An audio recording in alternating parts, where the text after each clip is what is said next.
One of the most poignant stories for the 1931 earthquake is the story of Mrs. Edith Barry, who along with 8 others was in a chapel in the cathedral attending a communion service. The earthquake struck midway and the cathedral collapsed like a house of cards.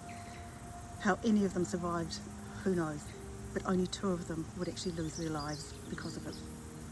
Mrs. Barry was trapped by one of the very heavy beams covering her legs. Her son Tom knew she was likely to be in the cathedral, so he ran around the entire perimeter of it, calling her name over and over until eventually he heard her respond. He found where she was and did his best to clear what rubble he could. He then went and got help, and many other hands lent assistance. He raced up to Dr. Waterworth's rooms in Shakespeare Road, not far away from the cathedral, and summoned the doctor for help. But things were getting desperate. The fires had begun. Only 4 minutes after the earthquake, the first fire broke out in a chemist shop, and many other fires started in the moments afterwards. They had fire hoses going around the cathedral to keep the fires at bay, but then the water failed, as it failed all over Napier.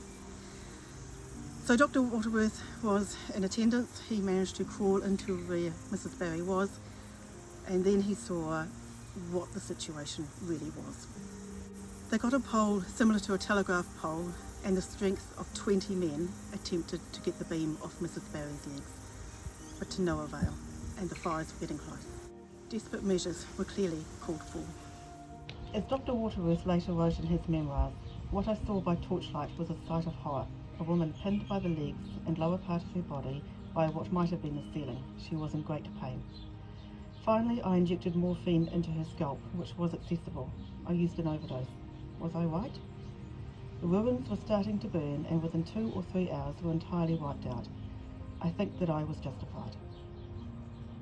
The other person to lose their life in the collapse of the cathedral was Kate Williams, the 90-year-old last surviving daughter of the first Bishop of Waipu, William Williams.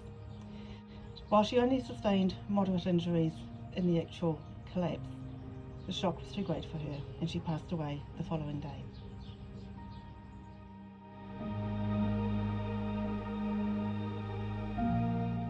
We hope you enjoyed our story from the library vaults today.